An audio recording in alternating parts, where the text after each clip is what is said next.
आदाब, आप देख रहे हैं आवाज़ वॉइस और मैं हूँ आपके साथ अमीना माजिद। अमेरिका के लॉस एंजलिस में लगी आग पर काबू पाने के लिए कई विमानों को लगातार गुलाबी रंग का एक लिक्विड आग पर गिराते देखा जा रहा है। लॉस एंजलिस में जंगल की आग कई रिहायशी इलाकों को अपनी चपेट में ले चुकी है। इस आग की वजह से मरने वालों की संख्या बढ़कर 24 हो गई है। इस आग की वजह से अब तक अरबों डॉलर की संपत्ति का नुकसान भी हो चुका है। रविवार को मौसम पर नजर रखने वाली एक निजी कंपनी ने आग की वजह से करीब 250 अरब अमेरिकी डॉलर के इकोनॉमिक लॉस का अंदाजा लगाया है। इस आग पर काबू पाने के लिए फायर फाइटर्स लगातार कोशिशें कर रहे हैं और अभी भी कई जगहों पर उनकी कोशिशें जारी हैं। लॉस एंजलिस में हवाई जहाज से आग पर गुलाबी यानी पिंक कलर का लिक्विड गिराया जा रहा है।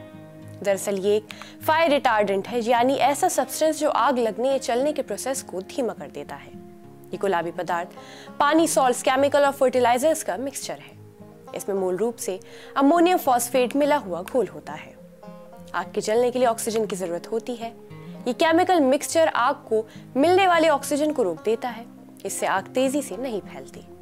इंग्लिश न्यूज़पेपर इंडियन एक्सप्रेस की खबर के मुताबिक ये अमोनियम पॉलीफॉस्फेट जैसे केमिकल का बना होता है, जो पानी की तरह आसानी से भाप बनकर उड़ता नहीं है, बल्कि ज्यादा वक्त तक सरफेस पर मौजूद रहता है।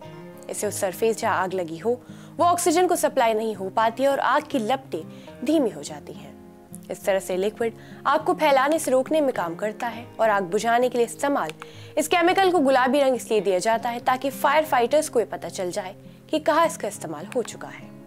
इसके अलावा ये रंग आग की जद में आए क्षेत्र को भी साफ दिखाता है। इससे लोगों को पता चलता है कि कौन सा इलाका आग से प्रभावित है।